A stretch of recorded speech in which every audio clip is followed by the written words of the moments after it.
Amém, queridos. Vamos abrir, a nossa Bíblia.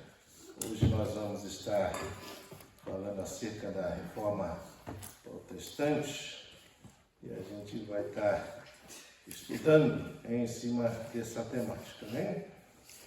Muito bem, vamos primeiro abrir 2 Timóteo capítulo 3, do versículo 16 até o versículo de número 17, nós vamos estar lendo, né? 2 Timóteo, capítulo de número 3, versículo 16, versículo de número 17, nós vamos estar lendo. Amém? Vamos, então, nesse momento, a gente vai estar orando, né, e pedindo ao Senhor para que Deus possa estar trabalhando esse tema ao nosso coração, que é um tema de grande relevância para nós. É muito importante falar acerca da Reforma Protestante. Esse mês de outubro é o mês onde se celebra esse momento, né, grandioso na história do cristianismo, e nós precisamos sempre ter na nossa mente a importância que isso teve para as nossas vidas, né? Então vamos orar e pedir ao Senhor para que Deus possa estar ministrando isso ao nosso coração. Amém? Vamos orar. Deus, em nome de Jesus, nós queremos pedir a Tua bênção, a Tua graça sobre as nossas vidas, pedindo ao Senhor para que o Senhor possa ministrar a Tua palavra ao nosso coração, que nós possamos aprender coisas preciosas de Ti a partir de agora e que o Senhor esteja ministrando essas verdades, ó Pai, ao nosso coração. Por isso, ministra, abençoa, opera, que Teu Santo Espírito possa nos dar entendimento, compreensão e que nós possamos propagar essas verdades, ó Deus, a todos aqueles que necessitam e precisam. Por isso, ministra, mova, Pai, com Teu poder, com a Tua graça, para a honra e glória do Teu santo nome que eu clamo. Peço a Ti, em nome de Jesus. Amém. Amém. Muito bem, queridos, eu sempre comento, né, que todas as vezes que nós passamos, né, ou vamos celebrar momentos importantes para nós como cristãos, sempre surge alguma coisa para tentar ofuscar, né, esse momento, né? Então nós sempre falamos isso quando chega Natal, em vez das pessoas pensarem no nascimento de Cristo, na importância que isso teve para nós, aí surge o Papai Noel, né? Aí você vai para a Páscoa, onde nós vamos celebrar o momento de libertação do povo de Deus da escravidão do Egito, e aí de repente surge coelhinho da Páscoa, chocolate, né? E aí chega na Reforma Protestante também, nós vamos vendo quando chega em outubro, aqui que aparece Halloween. E assim vai, né? Todo momento que vai, nós vamos deparando com momentos importantes, né, para nós como cristãos, sempre surge alguma coisa que quer ofuscar aquilo que é importante. Agora, é importante a gente entender um pouco a respeito, né, da Reforma Protestante, né? Então, como o nome já está falando, é uma reforma, né? E aí está falando acerca de protestar, ou seja, de você realmente se levantar porque você não concorda acerca de algo que está sendo ministrado. Isso é protestar. E é interessante que quando fala de reforma, obviamente que aqui a ideia não é você tirar o velho para colocar um novo, mas na verdade a reforma está falando para a gente voltar àquilo que era antes. Essa é a ideia de reforma. Então não é colocar algo novo, não é que a partir daqui se estabeleceu uma coisa nova. Não, já existia, né? Mas que com o decorrer do tempo isso foi se perdendo, principalmente quando a igreja começou a se unir, né, com o Estado. Isso foi se perdendo no decorrer do tempo até chegar aí, meado do século XV, e a gente vê que a igreja então ela se encontra num estado de tremenda trevas espirituais e a grande necessidade da igreja se voltar novamente para aquilo que realmente ela realizava, né? E óbvio que dentro desse contexto nós precisamos entender, né, exatamente assim o que está acontecendo, né? O que estava acontecendo, qual era o contexto do momento, para a gente poder entender o porquê, né, da importância da Reforma Protestante. Óbvio que essa reforma ela é celebrada no dia 31 de outubro, nós não estamos no dia 31, né, mas é sempre nessa data, porque 31 de outubro de 1517, né, lá na porta da igreja, né, do castelo de Wittenberg, né, na Alemanha, né, Martinho Lutero então fixa as suas 95 teses, né, cujo teor dessas teses vai se resumir em que? Em que Cristo requer o arrependimento, né, e a tristeza pelo pecado e não a penitência. Então, todas as 95 teses que Martinho Lutero coloca está resumido nessa temática, que Jesus requer o arrependimento do pecador, ele quer que o pecador tenha tristeza por causa do pecado que comete, e ele não quer penitência. E essas penitências que ele está aqui tratando, Martinho Lutero está falando, se referindo especificamente com relação às indulgências, né? As indulgências era um valor que era cobrado na época, né? E isso, obviamente, porque naquele contexto havia o desejo de se construir, né? O Papa Leão X queria construir a Basílica de São Pedro em Roma, e para isso era necessário muitos recursos para isso poder ser concretizado. Então, o Papa teve a ideia de começar então a cobrar indulgências. E essas indulgências, ela tratava única e especificamente de levar a pessoa, ao pagar essas indulgências, poder de alguma forma ou outra ter perdão dos seus pecados, ter acesso mais rápido para Deus, libertar aqueles que, né, dentro da teoria, né, da religião do catolicismo, muitas das pessoas que morrem ficam no purgatório, ali fica purgando seus pecados até poder subir. Então, você pagando as indulgências, você livrava as pessoas desses locais e acelerava o processo, e você também poderia já pagar pela sua salvação, antecipadamente. Então, a ideia era essa. Por quê? Porque o povo tinha medo do inferno, né? O povo não queria ir para o inferno. Então, isso começou a ser deliberado naquele momento, fora outras coisas, né?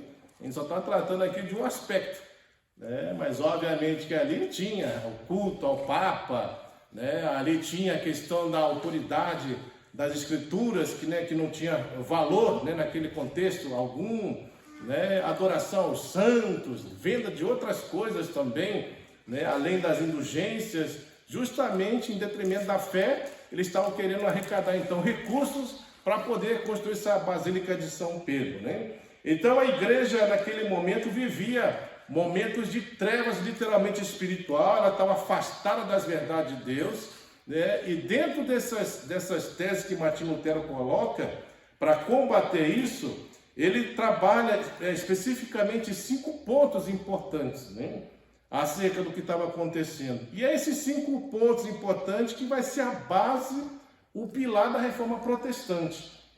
Então, esses 5 pontos que vai ser trabalhado, né? Então, quais são eles, né? Quais são esses pontos e o porquê desses pontos, né? Primeiro, ele vai falar aqui acerca da sola escritura, ou seja, somente a escritura. Depois ele vai falar acerca de sola Cristo, ou seja, somente Cristo. Terceiro, vai falar sola gratia, ou seja, somente a graça. 4, sola fide, ou somente a fé. E quinto, só lhe deu a glória, ou seja, somente a Deus a glória. São esses 5 pilares. Agora, se a gente for pensar bem nesses 5 pilares, esses 5 pilares trabalham 3 pontos importantes. Primeiro, ele está trabalhando acerca da autoridade final. Ou seja, quem que vai ser a nossa autoridade final? É a tradição da igreja? É o Papa? São as lideranças eclesiásticas?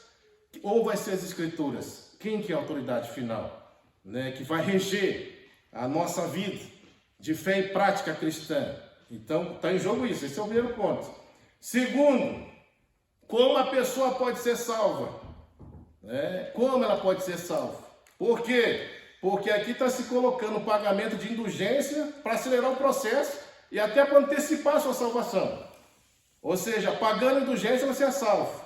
Mas a questão é, segundo a Bíblia, o que a Bíblia fala acerca da salvação? E aí entra esses 3 pontos aí que ele fala: só a graça, somente pela fé e só Cristo. É por isso que trabalha esses 3 pontos. Por quê? Porque a salvação só é pela fé. E aí a pessoa precisa ter a consciência que somente pela fé, isso quer dizer, não é por obras, por isso é graça, é favor imerecido. E terceiro, que é só por meio da pessoa de Cristo. É isso, esses 3 pontos, né? E por último, só Deus a glória. Por quê? Porque muitas vezes nesse contexto, para quem que era a glória? Para o Papa, né? O Papa, para a igreja católica da época.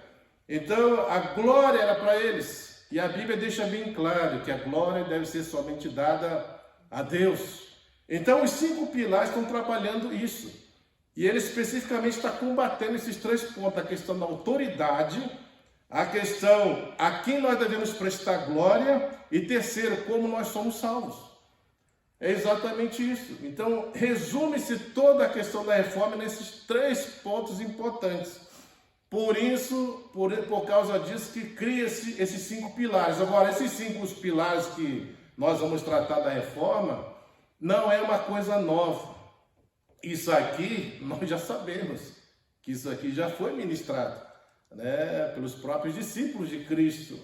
Né? Se você for ler as cartas, né, primeiro do apóstolo Paulo, você vai ver isso claro, nos evangelhos você vai ver isso claro.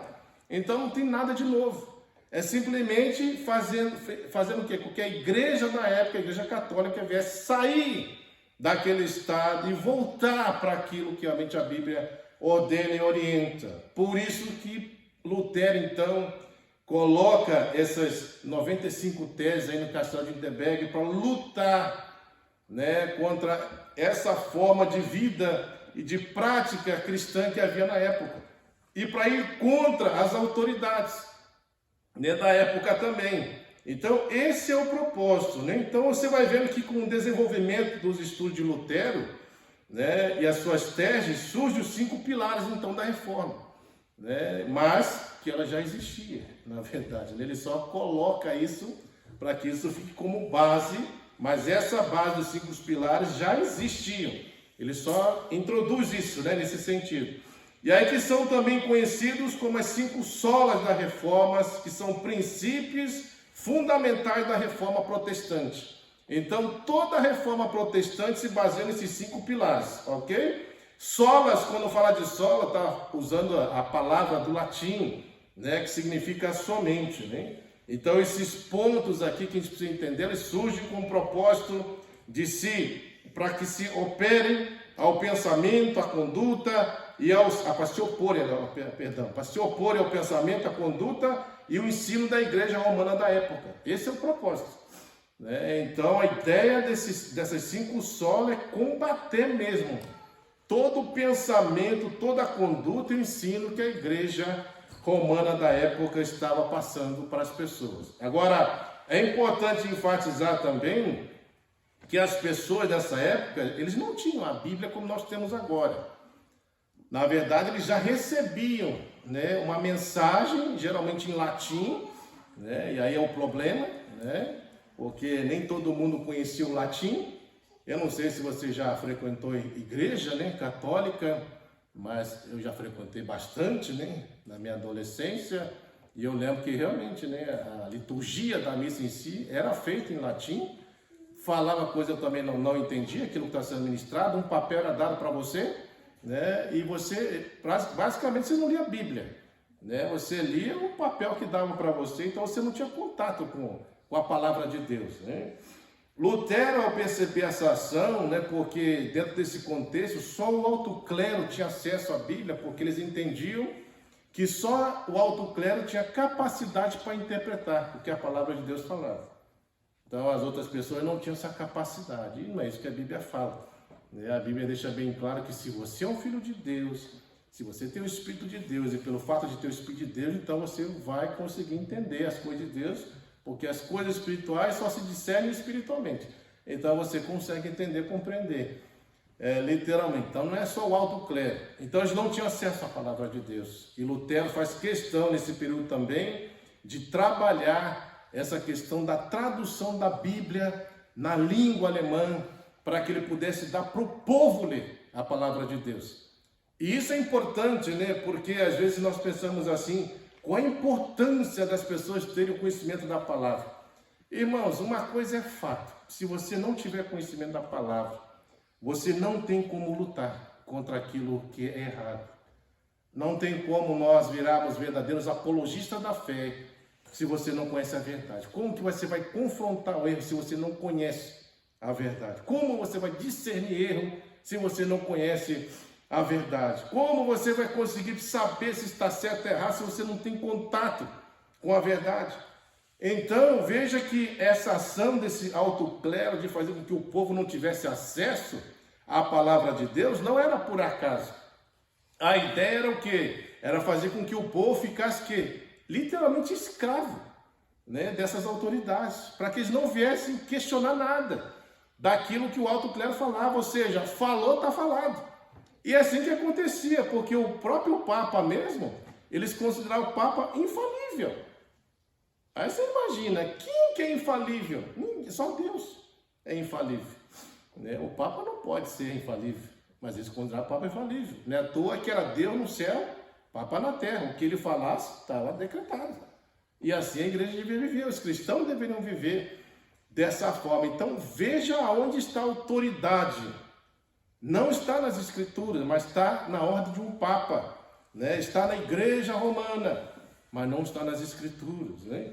E esse é o grande problema aqui, então, que Lutero enfrenta, e é por isso que ele põe essas 5 solas para poder combater pensamento, combater conduta, né? E combater também o ensino disso que estava sendo propagada nesse período. Né? Então é basicamente isso que ele vai trabalhando. Por isso eu queria trabalhar rapidamente a questão das 5 solas, para que a gente possa entender, compreender o quão importante é nós compreendermos esses princípios, para que a gente possa realmente ver a importância que isso teve para a nossa vida como cristão. Então, primeira coisa que Lutero trabalha, então, ele coloca lá só a escritura, ou seja, somente as escrituras. Ou seja, as escrituras é a autoridade final de regra, fé e prática de vida cristã. Ou seja, tudo aquilo que nós viemos fazer como cristão deve ter como base final a palavra de Deus. Não pode ser outra coisa a não ser a palavra de Deus. E isso aqui é importante porque isso aqui estabelece aonde está a autoridade. A autoridade não está numa instituição. A autoridade não está em lideranças eclesiásticas. A autoridade não está no ensino de um Papa, mas a autoridade está nas Escrituras. E isso faz sentido. Por quê? Porque as Escrituras é a palavra de Deus. Né? E sendo palavra de Deus, e aí é o texto que nós vamos ler, né?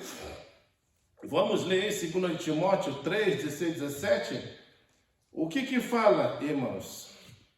2 Timóteo capítulo 3, 16 e 17. Vamos ler o que está falando aí.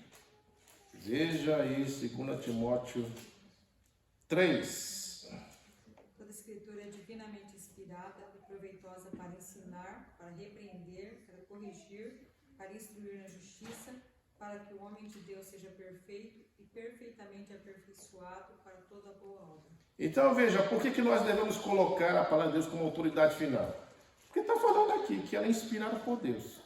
Ou seja, foi Deus que inspirou. Já começa por aí. Certo?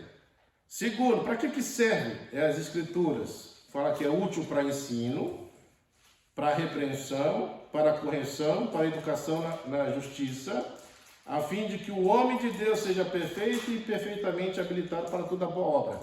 Então aqui nós vemos a finalidade da palavra, a importância que ela tem. Então se tem alguma coisa que é útil para ensinar, para repreender, para corrigir, para educar e habilitar toda uma boa obra, é a palavra que faz isso. Então ele não está falando aqui que é o Papa, é um homem, é uma instituição, não. É a Bíblia, é a palavra que traz essa autoridade e tem autoridade para realmente promover todas essas coisas. Agora, por que a palavra é tão importante, irmãos? Primeiro, porque ela é de Deus. Segundo, porque a Bíblia fala que Deus vela pela sua palavra para cumpri-la. Ou seja, o que a Bíblia fala vai se cumprir, por quê? Porque Deus falou. E porque Deus falou, Deus cumpre. Então Deus só tem compromisso com o quê? Com a sua palavra. Deus não tem compromisso com palavra de Papa. Deus não tem compromisso com palavra de instituição. Deus não tem compromisso com palavras do alto clero. Deus tem compromisso com a sua palavra. Por isso que ela é a autoridade final. né? Veja só aí, ó, o Salmo de número 1, vamos ler. O que fala Salmo 1? Vamos lá, Salmo de número 1, nós vamos ler. Veja só o que fala aí, ó. Bem-aventurado o homem que não anda segundo o conselho dos ímpios, não se detém no caminho de pecadores, não se assenta na roda dos escarnecedores. Antes o seu prazer está na lei do Senhor, e na sua lei medita de dia e de noite. Aí vai falar os benefícios disso, né? De você ter prazer na lei de Deus, de você meditar na lei do Senhor dia e noite. O que vai acontecer? Ele vai ser uma árvore junto à corrente de águas, que no seu devido tempo dá o seu fruto, ou seja, vai ser frutífero, cuja folhagem não murcha, vai ter vitalidade, e tudo quanto ele faz será o quê? Bem sucedido, ou seja, será próspero.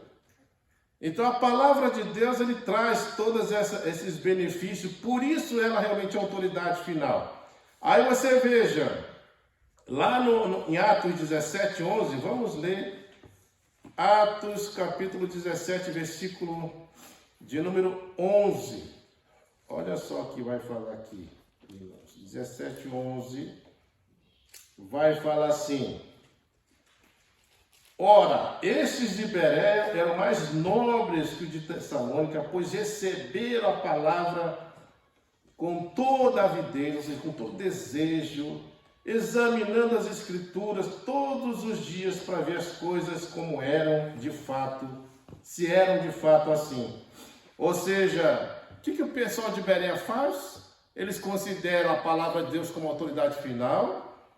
E aí o que eles estão fazendo? Independente de quem fala, não importa se é papa, se é líder, não interessa quem seja. Eles vão lá e checam para ver se a Escritura fala exatamente aquilo que está sendo ministrado. E aí, se for assim, eles aceitam. Se não for, rejeitam. Essa é a ideia. Então veja que para eles a palavra de Deus é a autoridade final. É ela que me dá discernimento se eu aceito isso ou não aceito. Então, falou, vejo na Bíblia, realmente isso está sendo falado, ok, eu aceito. Se não for, está rejeitado. Então veja que eles têm a prática de colocar a palavra de Deus como autoridade final. Josué capítulo 1, olha só o que fala Josué. Josué capítulo de número 1, irmãos. Vamos lá, Josué 1. Fala assim, vamos ler aí, a partir do versículo de número 7. Fala assim, então somente ser forte. Aqui Josué está assumindo a liderança de Moisés, né? E olha só que interessante, aqui Deus fala para ele, fala assim, tão somente ser forte e muito corajoso, para teres o cuidado de fazer segundo toda a lei que o meu servo Moisés te ordenou. O que ele está falando? Para ele cumprir literalmente aquilo que Deus havia ordenado a Moisés, ou seja, a palavra, né? Que Deus havia proferido a Moisés, é para ele cumprir. E ele fala, não te desvie nem para a direita, nem para a esquerda, para que seja o quê? Bem sucedido. Ou seja, se você se manter nas Escrituras, viver ela, obedecê-la, segui-la do jeito que está sendo orientado, faça isso que você vai ser bem sucedido. Então Deus está falando, não se desvie da verdade. Por isso que ela é autoridade, né? E aí continua. Nem para a esquerda, para que seja bem sucedido por onde queres que andares. Não cesse de falar deste livro da lei. Antes o quê? Medita de dia, de noite, para que tenhas cuidado de fazer segundo tudo quanto nela está escrito. Então farás prosperar o teu caminho e serás o quê? Bem sucedido. Percebe o porquê que a Escritura é a autoridade final? E é só ela que nós devemos seguir? Ah, mas o Papa disse, não interessa quem está falando. Né? Até se eu falar uma coisa que está contrária a Bíblia, você não deve seguir. Mesmo sendo um pastor. O grande problema é que, como muitas vezes nós não temos conhecimento acerca da verdade, nós não conseguimos discernir aquilo que a pessoa está falando, se é verdade ou não é verdade. Por quê? Porque não conhece Bíblia. Não conhece. E aí você aceita. Ah, mas ele é homem de Deus. Ela é mulher de Deus. Você não discerne nada. Não discerne. E começa a aceitar qualquer coisa que está sendo falado. Esse é o problema. Por isso que meditar, se manter nas Escrituras, obedecer as Escrituras, né? Considerar ela como palavra de Deus, esperada por Deus, né? E como você tem aquele entendimento, ela está servindo para me ensinar, né? Para me corrigir, para me exortar, para me preparar, para me habilitar. Isso vai ajudar a gente a discernir. O problema é esse. É por isso que essas autoridades dessa época não queriam que o povo tivesse conhecimento da verdade. Isso aqui é típico de governo autoritário. O que o governo autoritário faz? Nega o acesso à informação, nega o acesso à educação. Por quê? Porque se você tiver um pouco de educação, tiver um pouco de conhecimento, você pode ser um problema para essas pessoas, porque você pode começar a discernir muita coisa e se levantar. Então, para evitar que você se levante, ele freia essa ação, faz você ficar aqui, ignorante mesmo, não ter acesso a nada que possa levar você a crescer e desenvolver. Esse é o problema, né? Então veja aqui que Josué, Deus está falando para Josué, mantenha-se firme, não desvie. Por quê? Porque tem coisas que podem nos desviar. Mas mantenha firme, medita, estuda. E aqui quando fala de meditar, está falando de você aprender o que você está lendo. Não é no sentido de você simplesmente ler por ler. Ler por ler não edifica, irmão. O que edifica a nossa vida como cristã é você ler e você entender o que você está lendo. É por isso que antigamente lá na igreja de Suzuka, né, tinha a campanha de leitura da Bíblia anual. E aí eu lembro que todo ano quem lesse a Bíblia tinha presente no final do ano. Aí o que eu fazia? Eu lia a Bíblia inteira. Aí eu lembro que a missionária falava assim, a missionária Massag já faleceu, né? Ela falou assim, quem que leu a Bíblia? Eu já era o primeiro, foi eu li. Eu ia lá, aí recebi o presente. Geralmente ela dava um presente para quem leu. Você leu a Bíblia? Eu li. Todo ano eu li. Mas se você perguntasse para mim assim, o que você entendeu do livro de Abacuque? Não entendi nada. Do livro de Josué, o que você entendeu? Também nada. E do outro livro, né? De Josué, você não entendeu nada. Você pode citar alguma coisa, você entendeu? Não tem como citar nada, porque eu não entendi nada. Eu só li. E essa é a ideia, irmãos. Tem muito cristão que só lê, mas não entende o que lê. Não sabe. Não sabe discernir nada do que está lendo. Esse é o problema. Por isso que hoje eu sou veemente contra essa ação de forçar a pessoa a ler a Bíblia inteira, sem ter entendimento. Para mim é muito mais fácil você ler um texto, deter um ano inteiro num livro, por exemplo, que seja. Vamos supor, livro de Salmo, não você deter, mas para você entender o que você está lendo. Gasta o tempo todo, o ano inteiro, só para entender. Aí vai fazer sentido para você. Aí você vai crescer. Por quê? Porque você está meditando. É diferente de ler. Meditar é você se esmerar e entender, compreender o que você está lendo. Então isso traz crescimento, né? Nesse sentido. Então a ideia aqui é exatamente isso. Quanto mais eu conheço da Escritura, mais discernimento eu vou ter. É por isso que à medida que você vai tendo conhecimento, qualquer coisa que surge assim de algo assim que não é bíblico, você fala, pô, tem uma coisa esquisita aí que você está falando. Já liga o sinal de alerta. Alguma coisa está estranha. Tem algo esquisito aí. Nisso aí. Quer ver só uma coisa, irmãos? Uma das coisas que as pessoas elas se apegam muito, né? Porque já ouviram falar isso, e até creem que isso é verdade, sem saber se é verdade ou não, é com relação ao inferno. O que as pessoas falam do inferno? Que é um lugar lá de tormento, né? Quem está lá? Judiando, maltratando as pessoas? Satanás, não é assim? E os demônios. E está lá com um garfinho. Só esperando a pessoa cair lá para ficar lá, judiando da pessoa, né? E aí eu sei que as pessoas têm um medo terrível do inferno, porque entendem que o inferno é lugar onde Satanás reina e ele está lá judiando das pessoas. Mas a Bíblia não fala disso. A Bíblia fala que o inferno é lugar de juízo eterno de Deus, aonde Satanás, os demônios, né, as bestas, o anticristo, aqueles que não tiverem ainda, todos vão ser lançados lá. para tormento eterno. Então, o inferno não é lugar de Satanás ficar judiando das pessoas, porque ele vai sofrer juízo de Deus eterno lá. Então, isso a gente só vai saber disso se você estudar, porque senão você vai continuar crendo assim. Vai continuar crendo que Satanás está lá judiando as pessoas. É por isso que Jesus, quando apareceu para aqueles demônios de Gadareno, lembra? Aquele homem do Gadareno lá estava cheio de uma legião de demônios nele. O que eles falam, irmãos? Você lembra que eles falaram para Jesus? Filho do Altíssimo Deus, já veio nos atormentar antes da hora. Por que eles estão falando isso? Porque eles sabem para onde eles vão. Que é lugar de tormento. E você percebe o que eles falaram?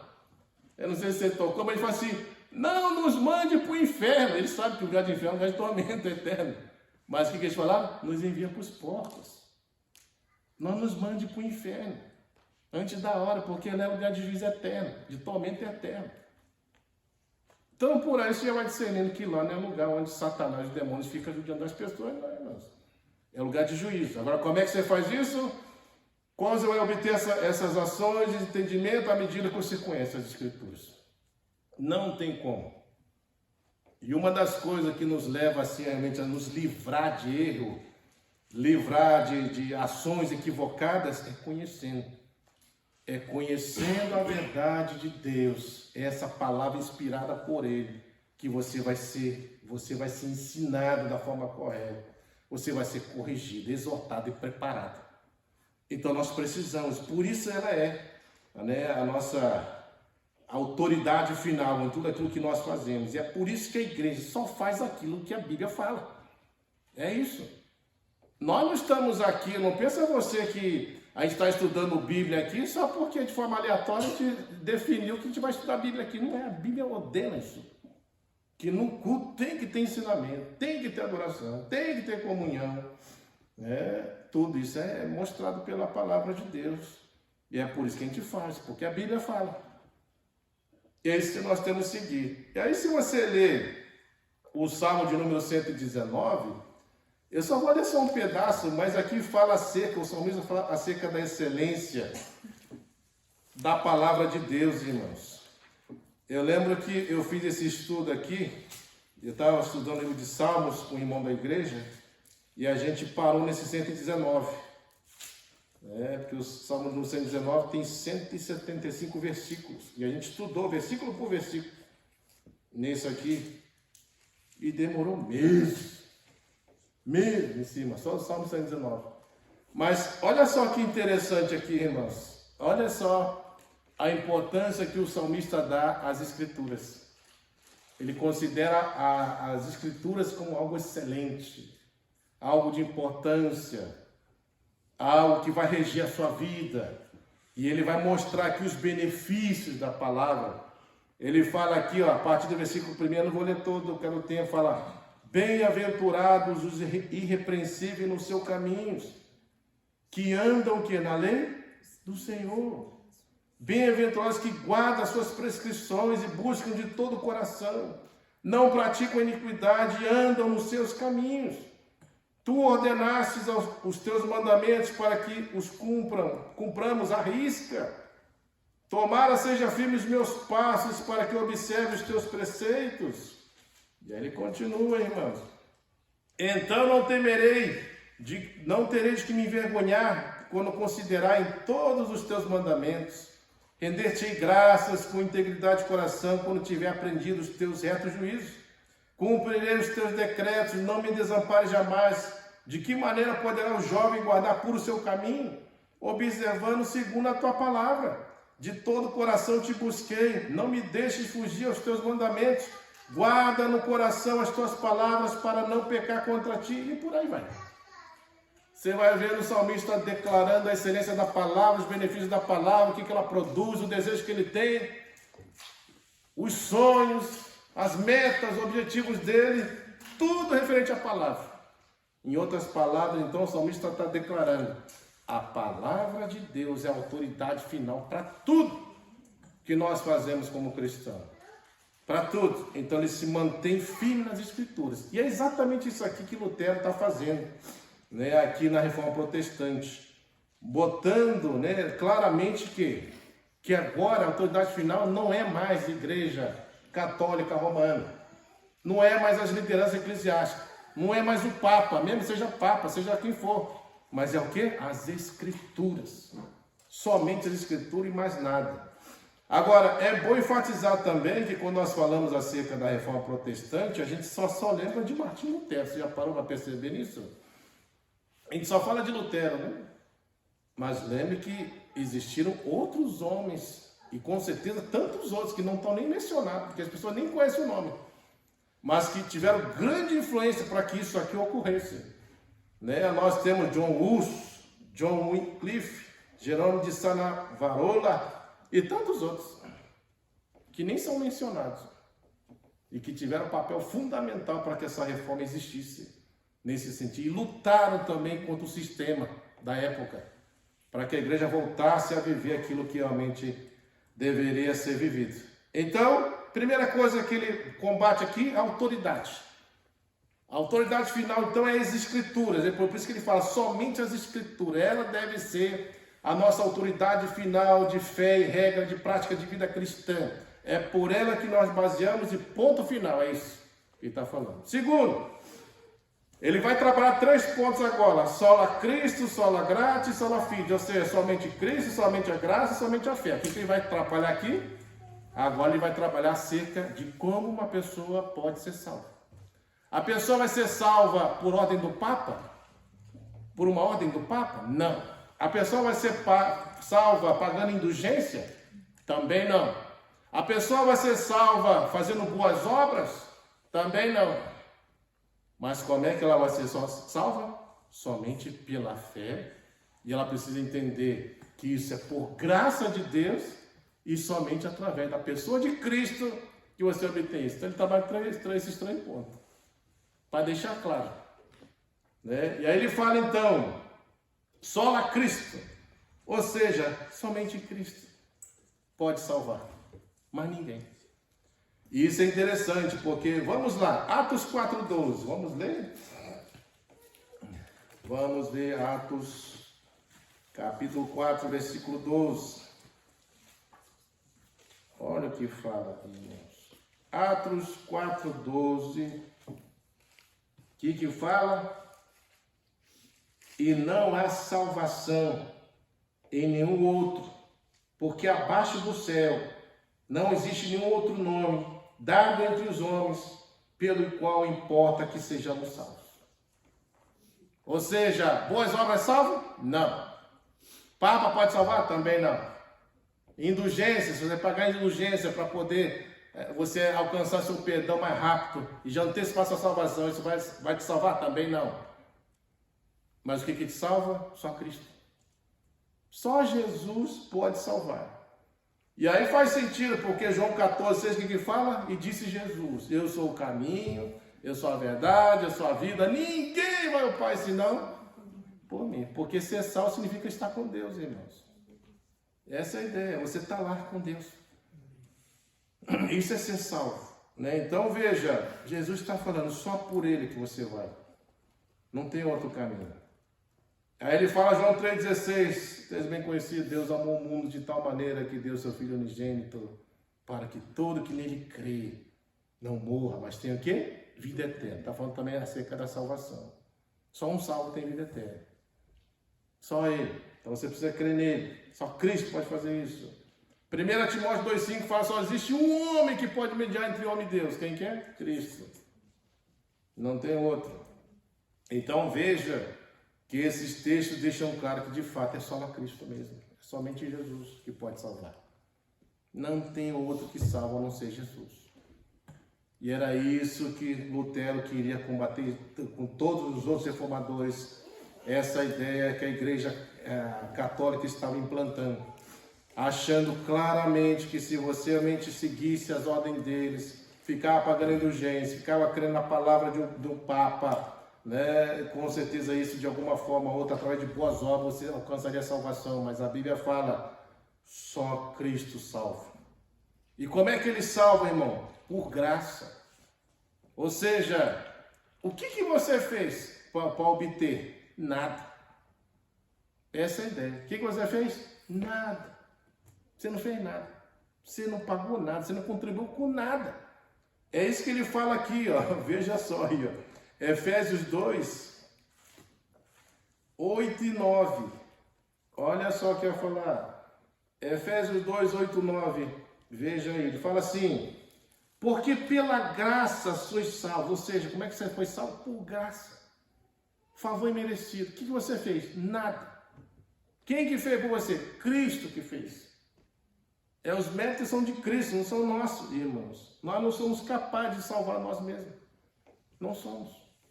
Quem fez isso foi Deus, através da pessoa de Cristo. E aí ele fala: porque pela graça sois salvos, mediante o quê? A fé.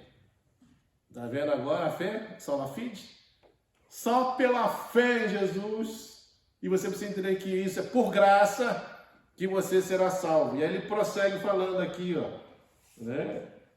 Isso não vem de vós, mas é dom de Deus. Sabe o que é dom de Deus? Presente. Ele deu para você. Não foi você que obteve a sua salvação, nem foi você que construiu a sua salvação, nem foi você que fez alguma coisa para você ser salvo. Quem fez foi única e exclusivamente quem? Deus. É por isso que quando você vai olhando no plano da salvação, você vai ver quem que já estabeleceu o meio para o ser humano ser salvo a partir do momento que ele pecou lá no Éden. Não foi o próprio Deus? Ele não falou que nasceria uma da mulher e que esse pisaria na cabeça da serpente, ele seria ferido no calcanhar, né? Mas ali já está prometendo a vinda de alguém que realmente viria para salvar o homem pecador. Então já está sendo estabelecido, ou seja, quem projetou a salvação foi Deus, quem se dispôs a cumprir com esse projeto foi o próprio Cristo, quem enviou, né, para esse mundo foi Deus que enviou, Jesus se dispôs a vir, quem se encarnou foi Ele, né? E Ele vai em obediência, como a Bíblia fala, até morte e morte de cruz. Quem sofre toda essa trajetória e passa por injustiça, todo tipo de maldade, né? Foi cuspido, soco na cara, né? Todo tipo de injustiça imaginária ele sofreu. Perfuraram a mão, perfuraram o pé, perfuraram o seu lado, colocaram a coroa de espinho na sua cabeça, cuspiram na cara dele, repartiram as suas vestes, humilharam ele. Mas quem fez isso? Cristo. Quem foi para a cruz voluntariamente? Cristo. Ele foi para a cruz. Ele fez tudo isso. O que você fizeram? Nada. Por isso que é graça, é favor imerecido. Nós não fizemos absolutamente nada. Quem fez tudo foi Ele. Por isso é graça, né? E nós vemos literalmente isso. Aí ele fala no 9, ó, não de obras para que ninguém se glorie. E esse é fato, né? O homem não se gloria pelas coisas que faz. Deus está falando com relação à salvação. Você não pode se gloriar porque você não fez absolutamente nada, né? Você não fez obra nenhuma que contribuiu para a sua salvação. Quem fez tudo foi o próprio Cristo, do começo até o fim. É Ele que veio do céu, Ele que se manifestou aqui, se encarnou como homem, viveu em obediência, foi até morte de cruz. Foi Ele que foi para uma cruz, foi Ele que morreu, foi Ele que ressuscitou e foi Ele que subiu aos céus. Nós não fizemos nada, absolutamente nada. Então é graça. É isso que ele está falando. Aí fala, sola fide, por quê? Porque somente a fé. Porque somente a fé pode salvar. Não é obra. Obra não te salva. É por isso que aqui no 8 ele fala, Efésios 2:8 fala, porque pela graça sois salvos mediante o quê? A fé. Então o que eu tenho que fazer? Somente crer na obra de Cristo e eu estou salvo. Mais nada. Aí em Gálatas, capítulo 2, versículo 16... O que ele vai falar? Olha só que ele vai estar falando aí, 2,16 de Gálatas. Gálatas 2,16 fala, sabendo contudo que o homem não é justificado por obras da lei, e sim mediante a fé em Cristo. Também temos crido que em Cristo Jesus, para que fôssemos justificados pela fé em Cristo, e não por obras da lei, pois por obras da lei ninguém será justificado. Ninguém será. Mas como é que nós somos justificados? Pela fé em Cristo Jesus. Então, por isso que fala sola fide, somente pela fé. E nós recebemos isso por graça. Através de quem? Da pessoa de Cristo. Percebe que ele está falando sobre salvação. E aí, por último, para finalizar, mediante a todas essas verdades e essas bênçãos né, que Deus realmente proporcionou para mim e para você, então de fato somente a glória para Ele. Glória somente para Cristo, mas para ninguém. Só Ele. Por isso que 1 de Coríntios 10, 31, o que fala? Vamos ler, para a gente encerrar, né? 10, 31 vai falar assim, ó. Olha o que fala 10, 31. Portanto, quer comais, quer bebais, façais outra coisa qualquer, fazer tudo isso para a glória de quem? De Deus, né? Aí Romanos 11, 36 vai falar assim, olha aí, Romanos 11, 36. Fala, porque dele, por meio dele, para ele são todas as coisas, a ele, pois, a glória eternamente. Amém. Ou seja, porque dele, por ele, para ele, quer dizer, ele é a fonte, Deus é o meio, Deus é o fim de tudo que nós fazemos. Por isso a glória é só para ele, não é para ninguém. E Mateus 6,13, o que fala? Olha aí, Mateus 6, versículo 13. Fala assim: e não nos deixe cair em tentação, mas livre do mal, pois teu é o reino, o poder e a glória para todo sempre. A glória somente deve ser destinada a Deus. Por isso que essa glória não pode ser dada a uma igreja, a uma instituição, a um alto clero, a santos da Igreja Católica, ao Papa. Mas a glória tem que ser dada para quem? Somente para Deus e mais para ninguém. Porque Deus não divide a glória dele com ninguém. Essa é a ideia. Então veja que os 5 pilares da reforma, ele está combatendo isso. A autoridade. Quem é a autoridade? Quem é a autoridade? É o que o Papa fala? É que a igreja estabelece, a instituição? É quem? Ele está falando, é as escrituras. Quem que salva? É as indulgências que salvam? É boas obras que salvam? Não. Quem salva é Cristo. Pela fé, isso foi de graça. Né? E por causa de tudo isso, a quem nós devemos prestar glória? É a igreja? É o Papa? É os santos? Não, é a Deus, mais ninguém. Pronto, ele resume todas as ações da reforma protestante resumidas nesses 5 pilares que combatem essas 3 coisas. A autoridade, o meio pelo qual nós somos salvos, né? E a quem nós devemos prestar glória. E se a igreja viver isso aqui, pronto, ela está no caminho certo. Porque é isso aqui mesmo que nós temos que viver como igreja. Então veja, a conclusão é que então, através disso, a gente vê que a reforma protestante levou a igreja ao retorno, né, para os verdadeiros ensinamentos das Escrituras, né, livrando o homem do senhorio do clero e voltando para o senhorio de Cristo. É esse aqui o propósito. E que Deus nos ajude, irmãos, a sempre ter essas verdades no nosso coração e realmente assim a gente possa combater toda e qualquer ação contrária a essas verdades. Que a gente lute, que a gente possa ser verdadeiros apologistas da fé. Que a gente não aceite nada que tire a glória de Deus. Que a gente não aceite nenhuma outra autoridade que a não ser a Bíblia. E que a gente entenda que só tem um caminho que o homem pode ser salvo. É somente por Cristo, pela fé. E isso foi de graça. E que Deus nos ajude, né, a guardar essas verdades no nosso coração. Amém? Vamos orar. Deus, em nome de